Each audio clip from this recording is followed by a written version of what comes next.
Katray, how are you this fine Saturday morning? Gusto ko lang kayong batiin ng magandang umaga. At pasensya na, nasa labas kasi ako. And hindi naman nasa labas na nasa labas. Alam niyo, nasa labas ng bahay. And we're going to finish up with the mobile editing series this particular episode. And then magre-revert na po tayo back to the desktop applications na tutorials natin for video editing. But of course, meron akong gustong simulan lang dito sa ating show, and which is to start off or to include at least one basic photography or videography tip na pwedeng matutunan ng ating mga beginners. So, for this particular episode, yung pinakauna nating basic photography and videography tip, ang gusto ko sanang simulan or i-impart sa inyo ay paano ba tayo makakuha ng stable na shots? How do we get those stable shots, especially if we are taking videos po? Now, there is what we call a rule of thumb or something that we can follow pagdating sa videography when we are holding our cameras po. Holding our camera. So halimbawa, if you want to take a stable shot, we always would like to have what we call the 3-point contact. So, anong ibig sabihin nun, we have to hold the camera in such a way na meron tayong contact on 3 separate points to give more stability. So, normally, when we hold the camera's grip, ito yung first contact natin. And then, when we hold the camera doon sa lente like this, that's the second point. So, ano yung pwedeng pangatlo? Well, marami. Halimbawa, kapag photos o kaya naman ay gusto mong gamitin yung viewfinder mo, you can always bring up your camera to your eye, and that's the third point of contact. Or if you're using a strap like this o yung strap na nandito sa dalawang gilid, you can extend it, at kung ano yung contact sa body mo, either sa neck o yung back, that would be the third point of contact. O kaya naman, kapag wala kang dalang strap at ayaw mong gamitin yung viewfinder, gusto mo lang talaga steady shot yung camera sa katawan mo, ang ginagawa ng iba, hawakan pa rin dito, and then nilalapit nila sa katawan nila para ito yung nagiging third point of contact.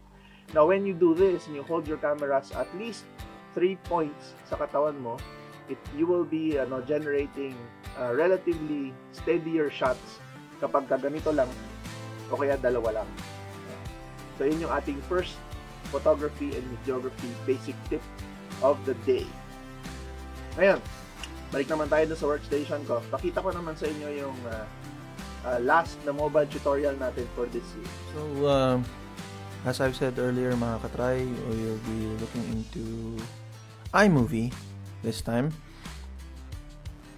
Last week, pinakita na natin ito pinakita na sa atin ito ni Ma'am Jesh on how she uses it.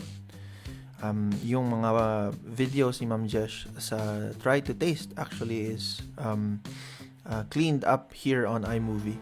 Nakita nyo kung gaano kadali na gawin yon, mag-cut and maglagay ng transitions and to do other stuff. But ako lang sa personal take ko lang, I like iMovie for one very outstanding feature, and that would be that feature to create trailers. Yan, if you are on vacation, if you want to tease lang kung ano yung ginawa nyo ng inyong family o yung ng inyong friends, and you want to produce a very very short clip lang, mga a minute or two na mga trailers o kaya naman mga teasers, you can actually do it from iMovie. Ang gusto ko sa kanya is that iMovie really gives you what you call this, a guide on how to do it. So halimbawa, if I choose one when making a new trailer, I just need to find one that I like, the theme. So for example, I'll go for itong retro, since I like the colors and everything. So what I would do, kita nyo yan, kapag hinighlight ko, it says it's 59 seconds long, and then I just need one cast member. One cast member lang muna kasi baka ako lang naman yung mag-a-act dito sa trailer na ito. So I'll click on retro, and then I'll click on create on the upper right of my screen. There you go. And you can see that it can be split in two. Merong outline and then merong storyboard. Doon sa outline, you can change the details. For example, you can already change the movie name. If you change the movie name, ang maganda rito ay you can already it will be reflected on the movie titles or movie title. Movie, okay, movie. Sorry. movie. Lagyan natin yung spy. Title. Yan. You can change it. And then, of course, kung sino yung star, lagyan nyo yung sarili nyo dyan, kung male or female, kasi meron corresponding na iconography for it. And then, kung ano yung mga iba pang details na gusto yung lumabas doon sa ending credits natin. For now, I'll be keeping it there as JM. Alright. So, the next step is for you to go to your storyboard.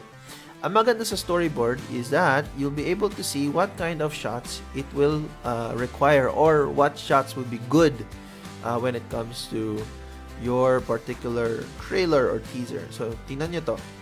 Itong first sequence natin is 3.3 seconds long and ang kanyang suggestion ay medium shot daw.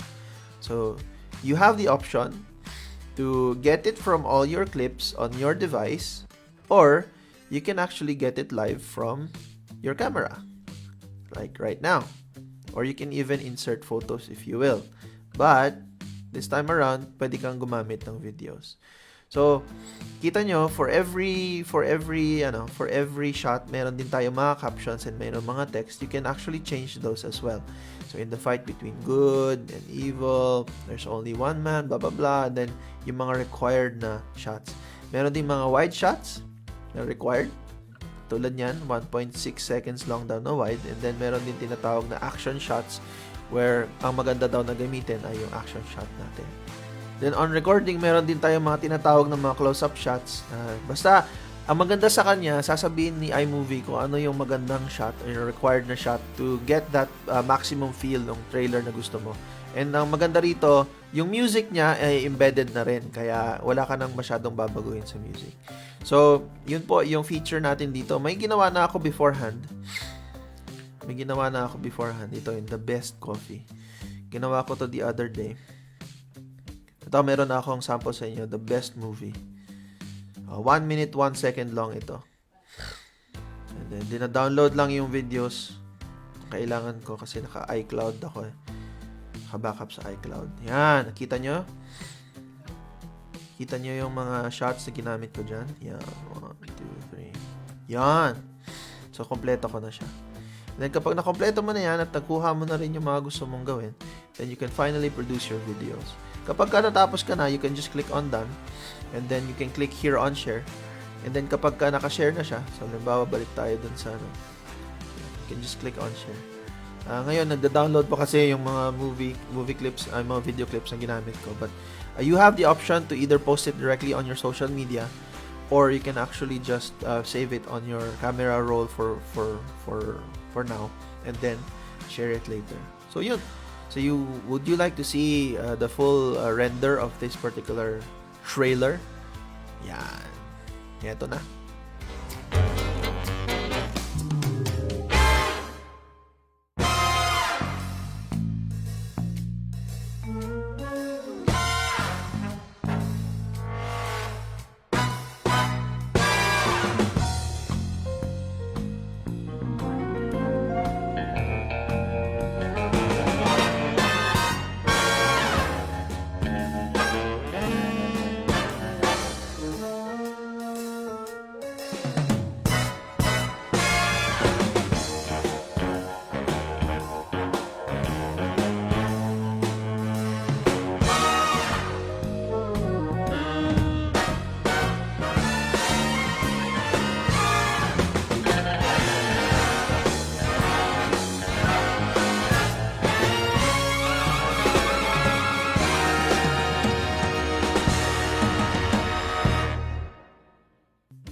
So after nung tutorial na yun sa iMovie, what else can we do when it comes to our mobile phones and our smart devices when it comes to sa field naman ng photography?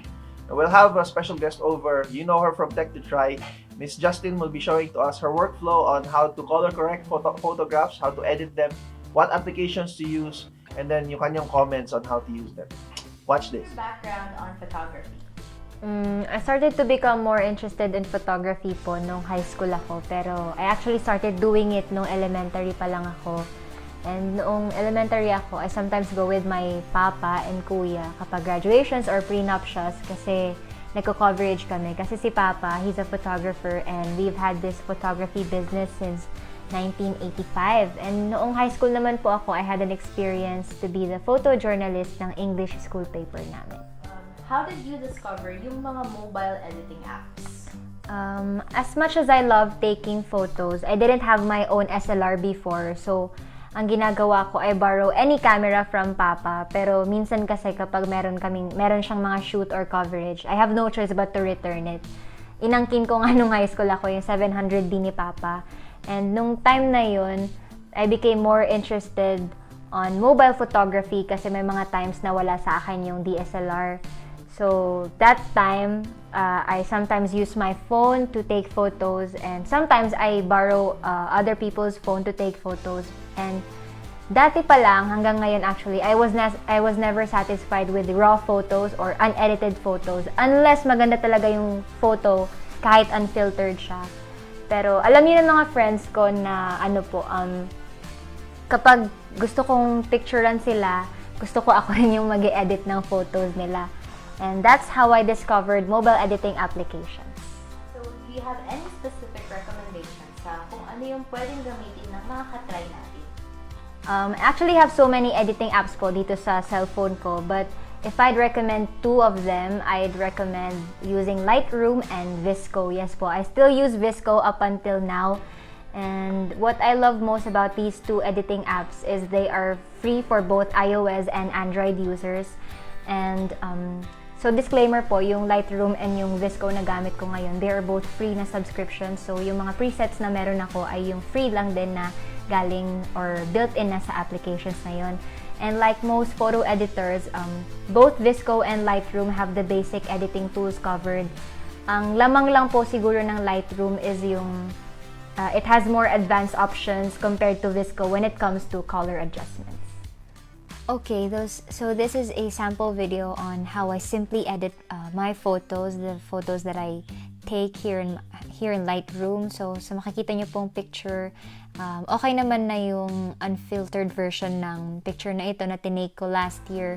But as I want to edit it in a way na mas ma-emphasize ang brown shade ng color, which is the coffee beans. Kasi kung kanina napansin nyo nung yung unfiltered pa, mas nagiging outstanding yung color na blue. So, yun yung yun yung gusto kong baguhin sa photo na ito. So, what I do is, I just use one of the built-in presets in Lightroom, which is kapag free yung subscription mo, meron namang mga built-in na mga presets na. So, I used the preset Aged Photo, and then I'll use the basic panel sliders to fine-tune an adjustments such as the exposure, the shadows, the clarity, contrast, the vibrance, the temperature, and so much more. So here's the result of my before and after photo.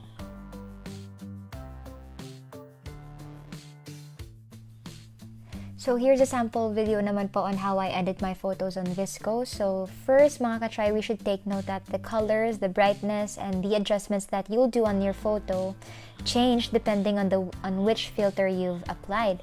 So on this photo that we're editing right now, ang gusto ko pong makuhang result dito is maging outstanding ang color yellow kasi gusto kong maging medyo silhouette styles siya ng photo. So what I'll do, what I did actually is I used the filter Dog 2 or Dog 1. It's a free preset that you'll get kapag nag-install kayo ng Visco. So that's what I applied earlier, and then I'll just edit the filter strength, the contrast, the exposure, and most of all, of course, ang pinaka-kinamit kong adjustment or pinaka-in-adjust ko dito is the saturation to achieve the color yellow for the picture. So here it is.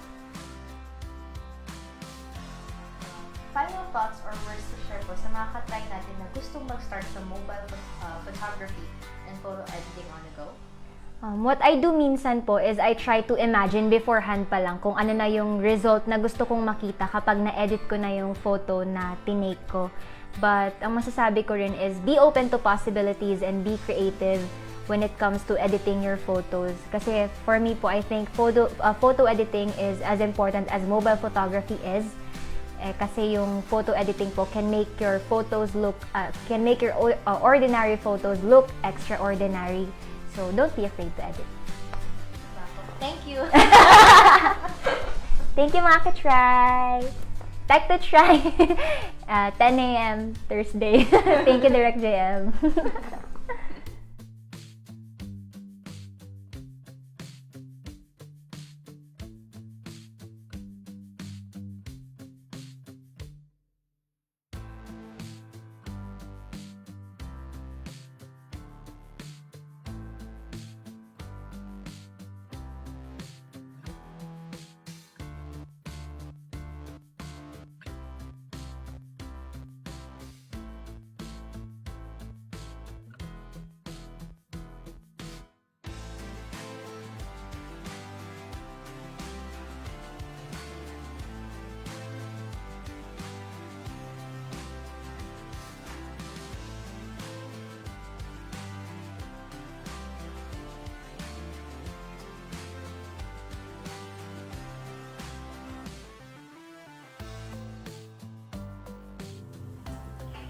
Thank you so much, Ma'am Justin, for showing us those things and for coming to the show and demonstrating the application, sharing the applications that you use when it comes to mobile photography editing. And I think marami sa mga katry natin ang ma-appreciate yung mga applications na yun.